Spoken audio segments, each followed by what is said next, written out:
Assalamualaikum warahmatullahi wabarakatuh.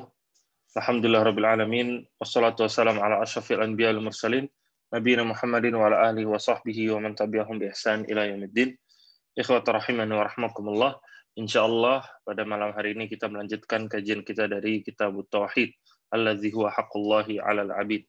Kitab yang ditulis oleh Syekh Muhammad Ibn Abdul Wahhab rahimahullahu taala. Nah, kita sudah sampai di bab yang ke-49. Bab yang ke-49. Di bab yang ke-49, ini adalah bab yang panjang babnya, karena di sini Syekh menyebutkan hadis. Nah, di sini adalah bab wala in azaqnahu rahmatan minna min ba'di dharra massathu la yaqulunna hadzali. Itu bab tentang firman Allah Ta'ala, dan jika kami berikan kepadanya rahmat dari kami setelah terjadinya kesulitan, maka mereka akan berkata hadzali. Ini sesungguhnya adalah usahaku atau kerja kerasku. Nah, di ayat yang sempurna, ini adalah ayat dari surat Fussilat di nomor 50. Allah Ta'ala firman, وَمَا أَظُنُّ السَّاعَةَ قَائِمَةً وَلَئِنْ رُجِعْتُ إِلَى رَبِّي إِنَّ لِي عِنْدَهُ لَلْحُسْنَى وَلَنُبَيِّئَنَّ الَّذِينَ كَفَرُوا بِمَا عَمِلُوا وَلَنُذِيقَنَّهُم مِّنْ عَذَابٍ غَلِيظٍ. Di surat Fussilat di ayat yang ke-50. Allah Ta'ala dalam ayat ini menyebutkan tentang orang-orang yang mereka mengalami kesulitan. Kemudian Allah Ta'ala memberikan rahmat kepadanya, yaitu pertolongan kepadanya. Tapi setelah dia terlepas dari kesulitan tersebut, ternyata dia mengatakan, hadzali. Ini adalah berkat kerja kerasku, aku bisa terlepas dari kesulitan ini. Inilah yang mau disinggung sama Syekh rahimahullahu ta'ala.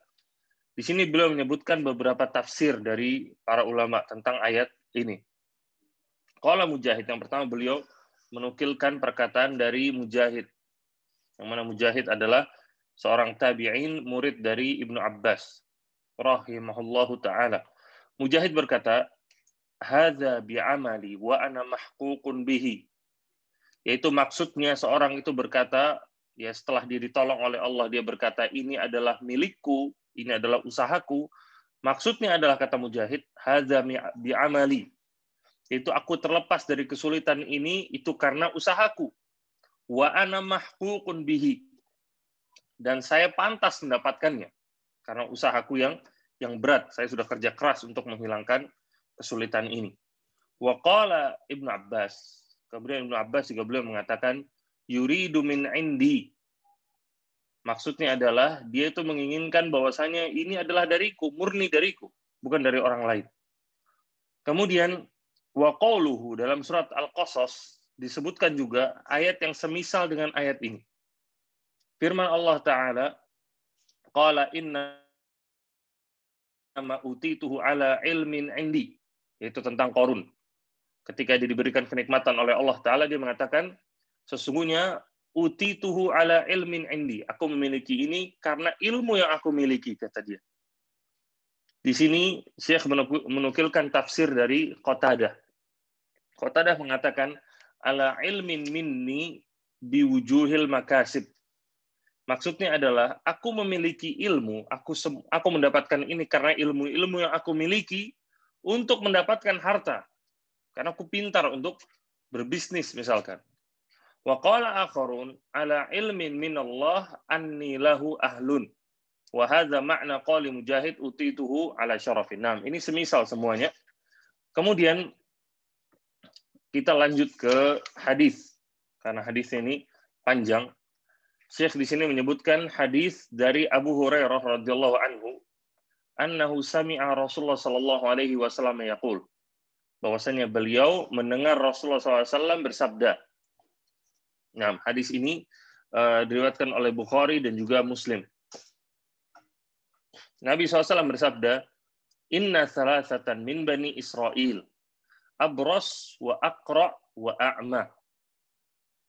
Ada 3 golongan. Inna salasatan min Bani Israel. Ada 3 orang dari Bani Israel. Orang yang pertama itu abros, yaitu kepala atau kulitnya itu sakit. Dia itu ada putih-putihnya. Ada putih-putihnya. Wa aqra. Orang yang kedua itu adalah orang yang mengalami kebotakan. Dan yang ketiga adalah a'ma, orang yang buta. Jadi yang pertama itu abros, orang yang kulitnya itu cacat. Kemudian yang kedua adalah aqra, orang yang mengalami kebotakan, sudah nggak ada rambutnya. Dan yang ketiga adalah a'ma, yaitu orang yang buta. 3-tiganya ini orang yang cacat. Fa'aradallahu an yabtaliyahum. Nabi mengatakan, kemudian Allah ingin menguji mereka, menguji 3 orang ini. Faba'asa ilaihim malakan. Maka Allah mengutus seorang malaikat kepada mereka. Fa'atal abros. Malaikat ini pertama datang ke yang punya penyakit abros, yaitu penyakit kulit.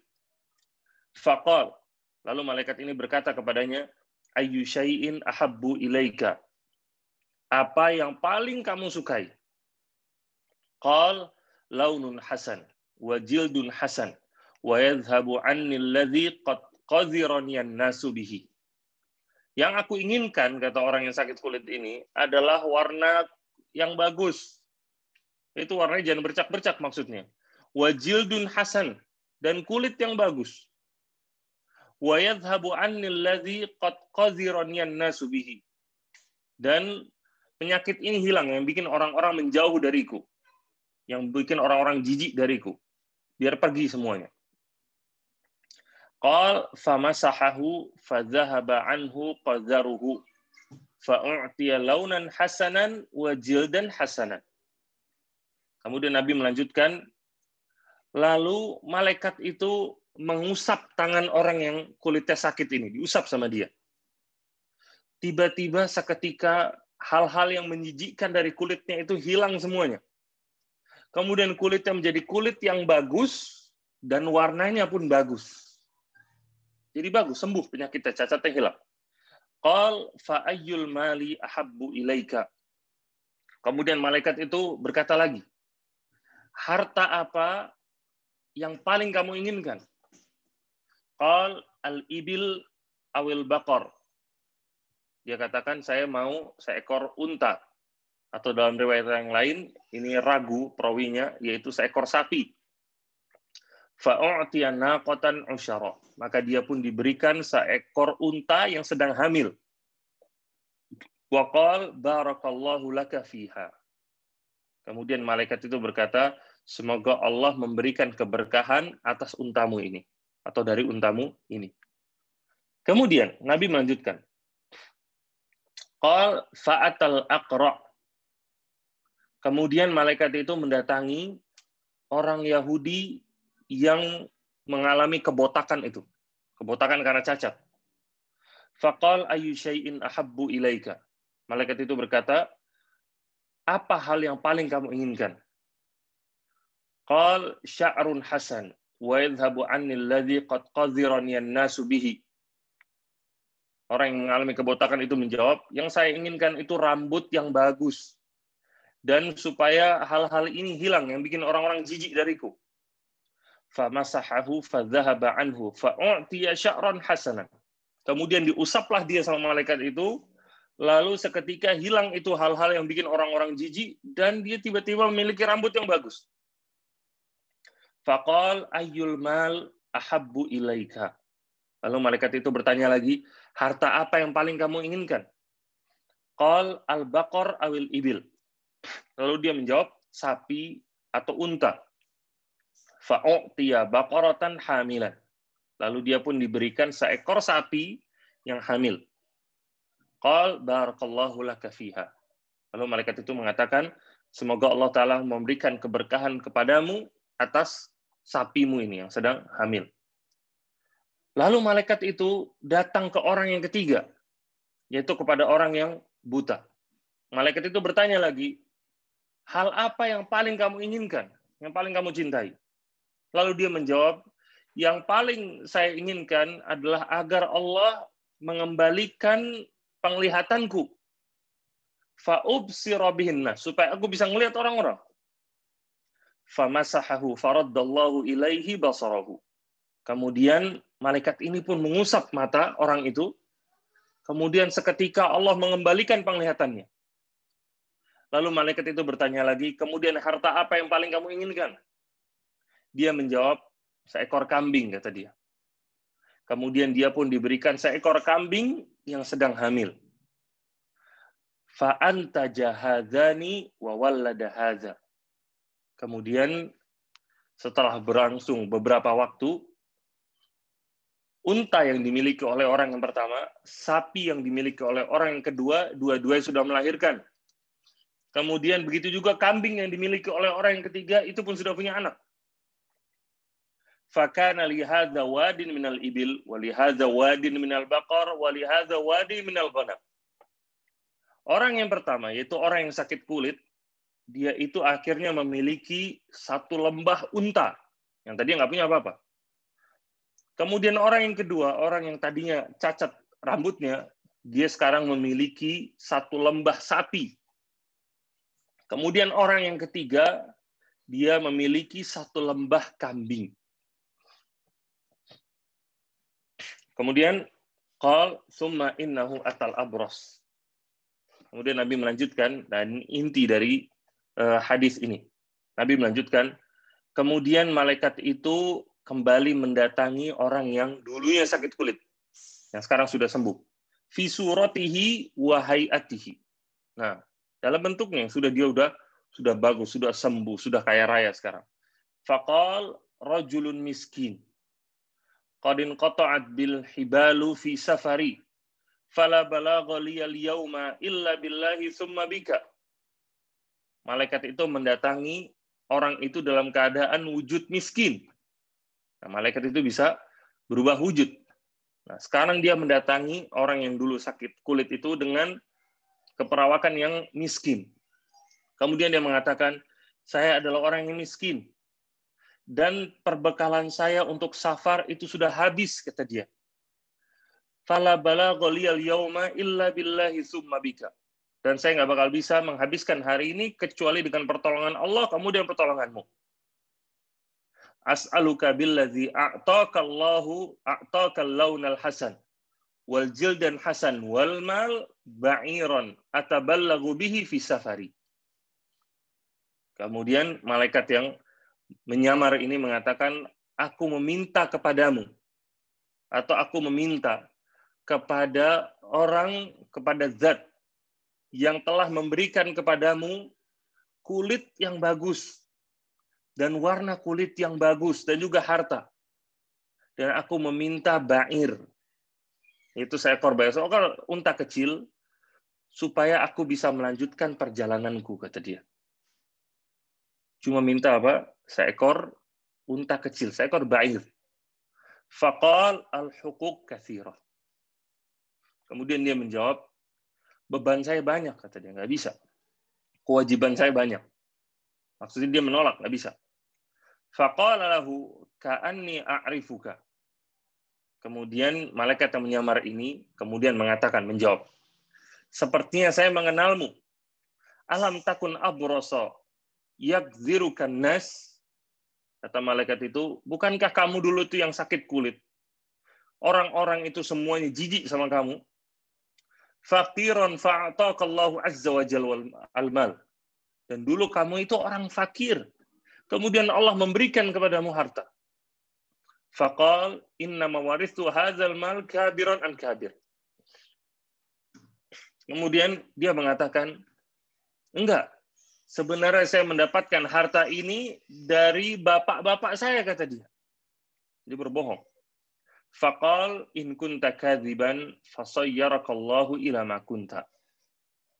Kemudian malaikat yang menyamar ini mengatakan, kalau kamu bohong, semoga Allah mengembalikanmu seperti bentukmu yang semula atau keadaanmu yang semula. Kemudian, wa atal aqra fi suratihi.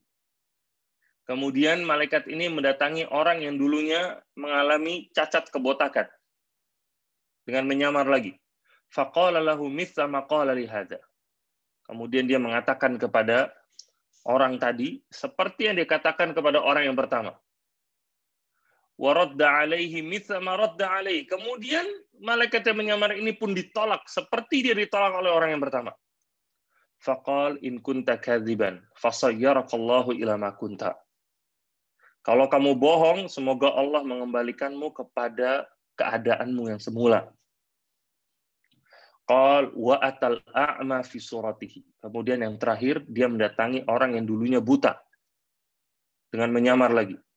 Kemudian dia mengatakan rajulun miskin wa ibnu sabilin. Saya ini orang miskin dan saya ini orang yang sedang bersafar. Qadin qata'at bil hibalu fi safari. Perbekalanku dalam safar habis. Fala balagha liyal yauma illa billahi tsumma bika. Aku nggak bakal bisa menghabiskan hari ini kecuali dengan pertolongan Allah kemudian pertolonganmu. As'aluka billadzi radda 'alaika basaraka syatan ataballagu biha fi safari. Aku meminta dengan menyebut zat yang mengembalikan penglihatanmu dan juga memberikan kepadamu harta.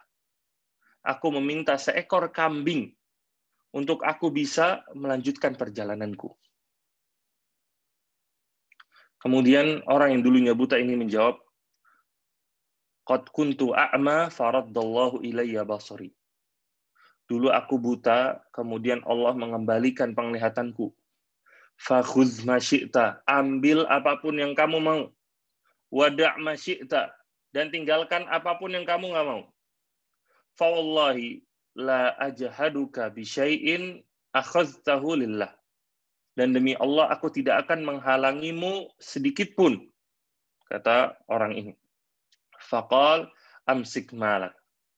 Kemudian malaikat yang menyamar ini mengatakan, simpan saja hartamu. Sesungguhnya kalian itu sedang diuji, kata malaikat ini. Faqad radiyallahu anka wa sakhita ala sahibaika. Sesungguhnya Allah meridhoi kamu dan Allah murka kepada kedua temanmu itu. Yaitu orang yang pertamanya itu sakit kulit dan yang kedua adalah orang yang sakit rambutnya atau mengalami kebotakan. Allah murka kepada mereka berdua. Hadis ini diriwayatkan oleh Al-Bukhari dan juga oleh Muslim. Kemudian ikhwatul rahimani wa rahimakumullah, hadis ini mengajarkan kepada kita untuk senantiasa mensyukuri nikmat di saat senang dan juga di saat sulit. Dan ini salah satu inti kenapa Syekh menyebutkan bab ini. Karena Allah Ta'ala menegur orang-orang yang ketika dia kesulitan, dia minta kepada Allah. Lalu ketika diberikan kepadanya jalan keluar, dia tidak menisbatkan jalan keluar yang dia dapati itu kepada Allah. Tapi dia nisbatkan jalan keluar itu kepada dirinya. Dianggap bahwasanya dia mendapatkan jalan keluar ini, dia mendapatkan kemudahan dari kesulitan ini adalah karena andil atau kerja kerasnya dia sendiri. Nah, ini adalah orang-orang yang tidak bersyukur. Ini adalah perumpamaan seperti orang-orang yang mendatangi kita ketika dia mengalami kesulitan. Dia datang dengan senyum. Kemudian dia mengemis-ngemis kepada kita, merengek-rengek kepada kita untuk meminjam harta misalkan.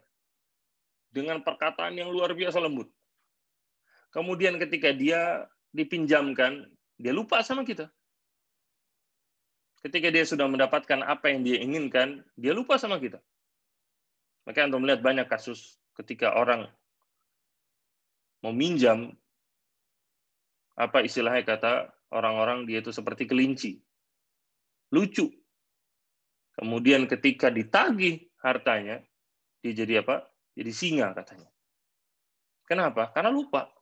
Lupa atas siapa yang membantunya.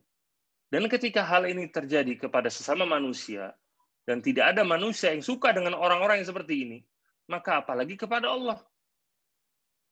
Maka ini adalah bentuk buruknya atau su'ul adab ma'allah. Buruknya adab kepada Allah Azza wa Jalla yang harus dijauhi oleh seseorang. Makanya seorang muslim harus senantiasa bersyukur kepada Allah di saat dia senang dan juga di saat dia sulit. Dia harus selalu ingat kepada Allah Ta'ala. Kemudian,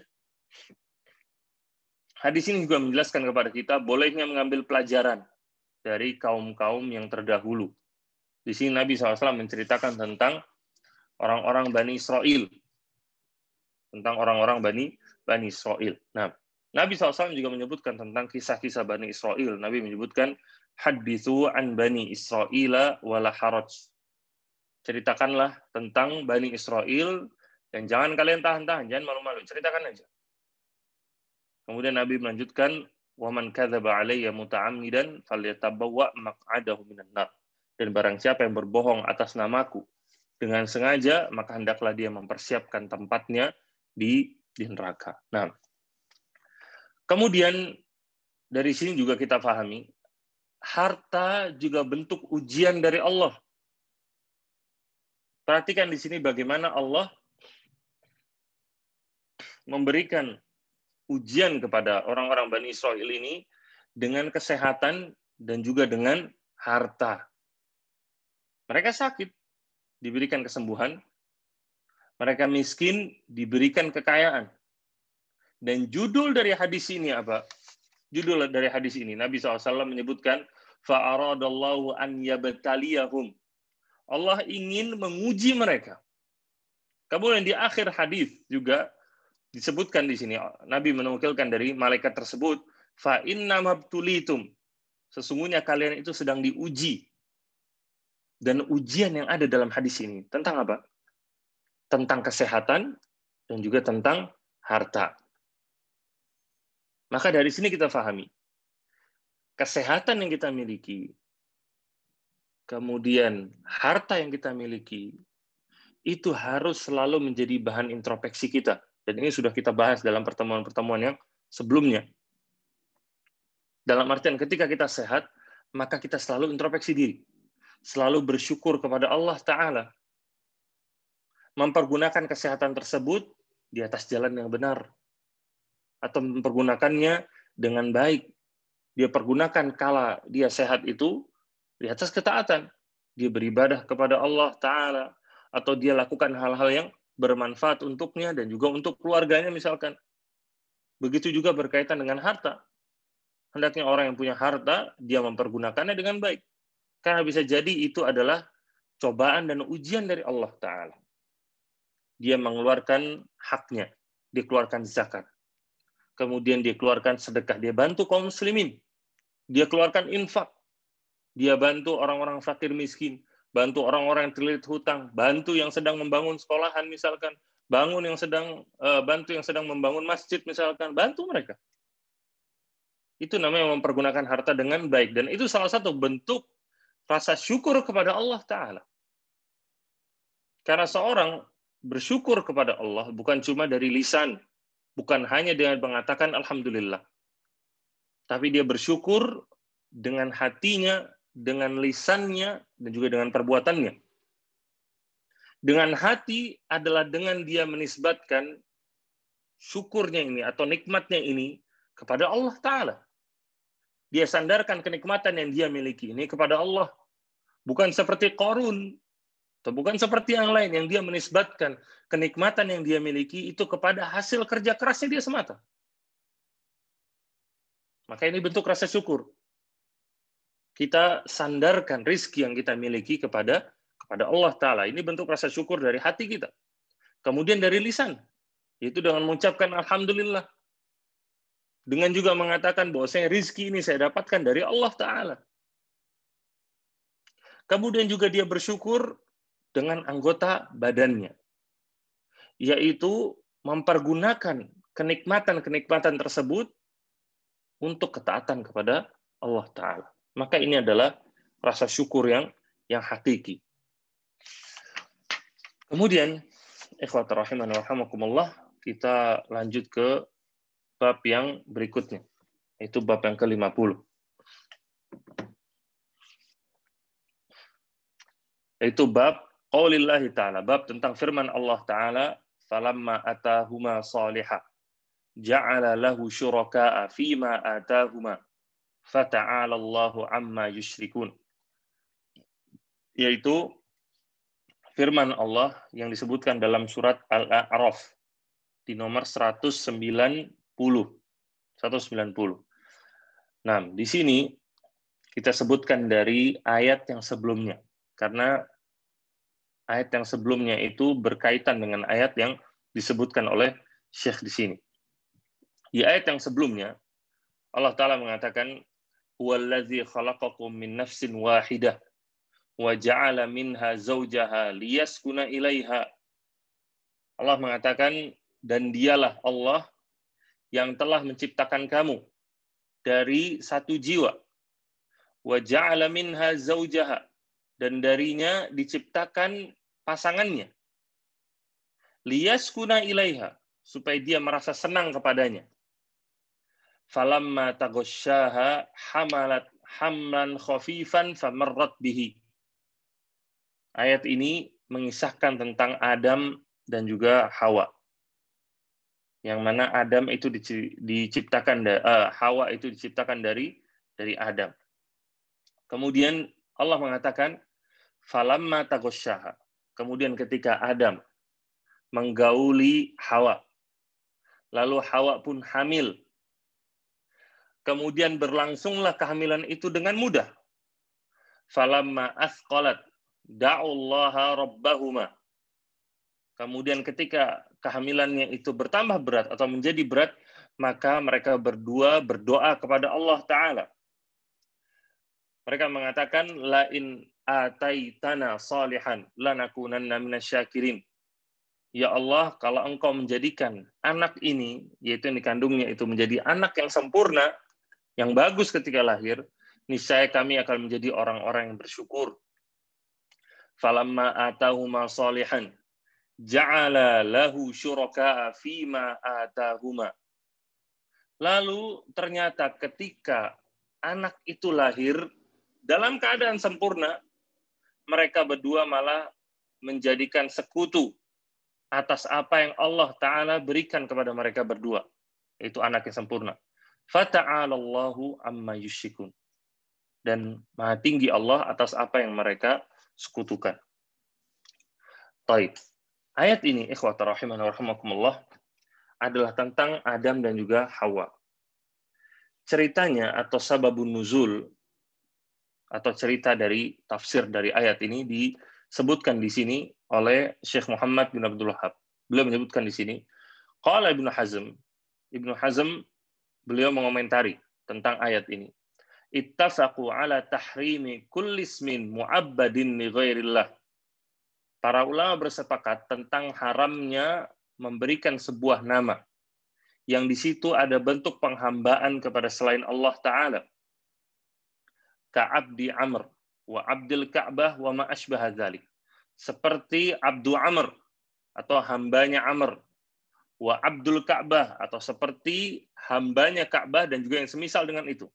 Hasya Abdul Muttalib, kecuali Abdul Muttalib, kata Ibnu Hazm. Nanti akan kita bahas. Wa Ibnu Abbas fil ayah. Kemudian Syekh Muhammad bin Wahhab beliau juga menyebutkan tafsir Ibnu Abbas terhadap ayat ini. Qal lamma taghasyaha Adam hamalat. Ibnu Abbas mengatakan ketika Adam menggauli Hawa, kemudian Hawa hamil, fa'atahuma iblis. Lalu iblis pun datang. Faqal inni sahibukum alladhi akhrajtukuma minal jannah.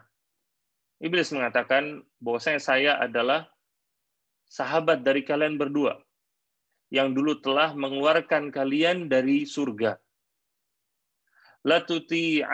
Latuti'unnani aw la aj'alanna lahu qarnai ajil.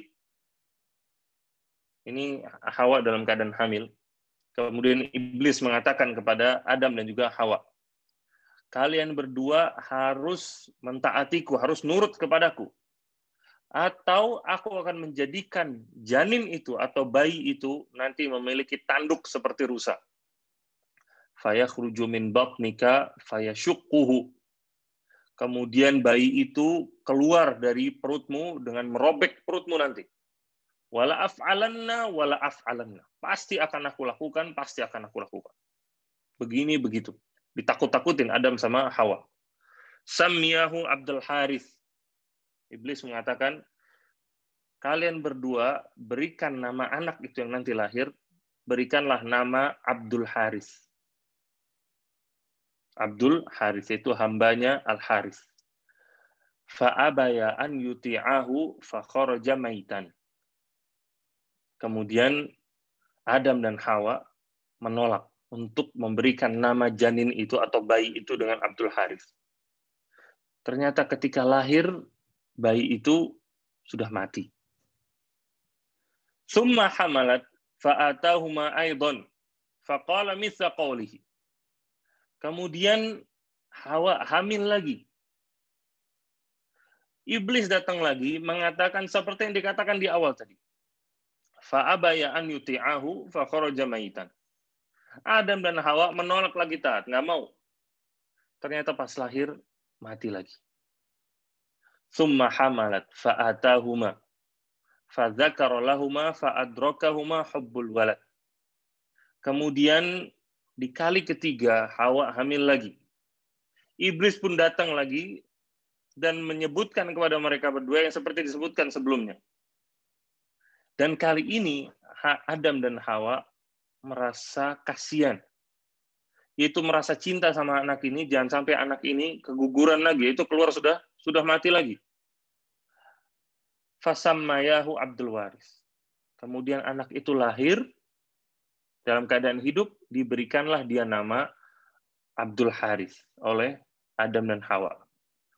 Fadzalika qauluhu, dan ini berkaitan dengan firman Allah Ta'ala, ja'ala lahu syuraka'a fima atahuma.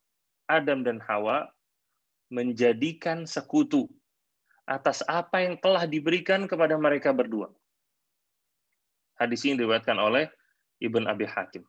Dan tentunya hadis ini, walaupun yang berkata adalah Ibnu Abbas di sini, tapi tentunya dirofakkan atau disandarkan cerita ini kepada Nabi Shallallahu Alaihi Wasallam.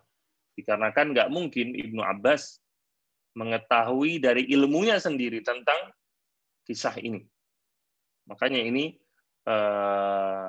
di antara perkataan-perkataan sahabat yang diidofahkan atau dirofakkan, diangkat kepada Nabi SAW, disandarkan kepada Nabi SAW. Di antaranya ini, karena ini adalah perkara yang gaib.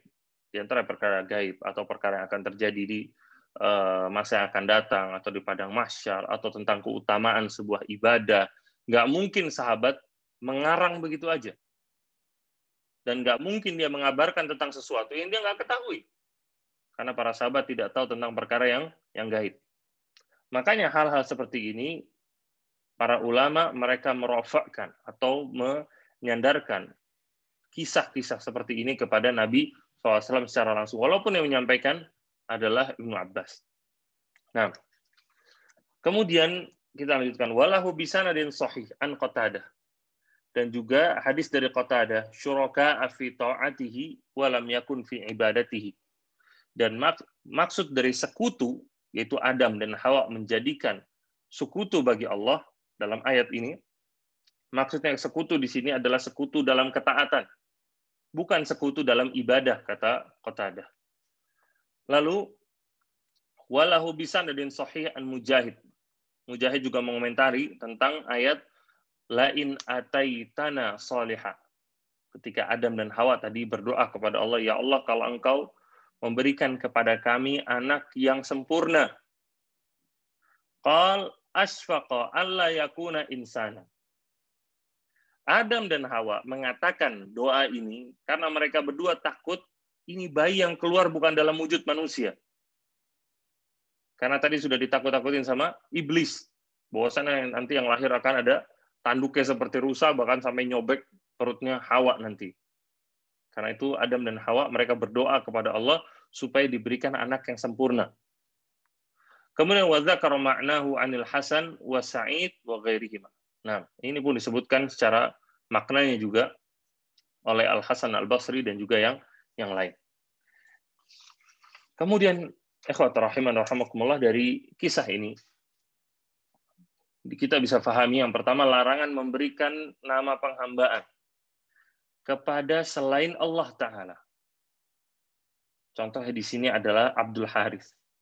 Kenapa Abdul Haris? Disebutkan oleh para ulama, karena saat itu iblis namanya adalah Al-Haris. Namanya adalah Al-Haris. Karena itu dilarang untuk memberikan nama Abdul Haris. Karena iblis namanya adalah Al-Haris. Di sini diceritakan oleh di antara Syekh Shalih Fauzan. Beliau menceritakan tentang masalah ini. Beliau mengatakan, wa kana Al-Haris isma iblis. Farada an yusammiyahu bidzalik. Dan Al-Haris itu adalah nama dari iblis. Maka iblis menginginkan kalau Adam dan Hawa memberikan nama anaknya dengan namanya dia, yaitu Abdul Haris, hambanya Al-Haris. Litahsula suratul isyraq bihi. Supaya terlihat bentuk persekutuan atau kesyirikan kepada iblis. Maka dilarang bentuk nama-nama yang di situ ada penghambaan kepada selain Allah Ta'ala. Di antara tadi ada Abdul Haris, kemudian ada Abdul Rasul, itu hambanya Rasul. Ada beberapa orang yang seperti ini, kemudian juga Abdul Ka'bah, hambanya Ka'bah. Nah, ini dilarang. Seorang itu hanya menisbatkan abad atau hamba kepada Allah Ta'ala atau kepada nama-namanya yang lain. Dengan Abdullah, Abdurrahman, atau nama-nama yang lain.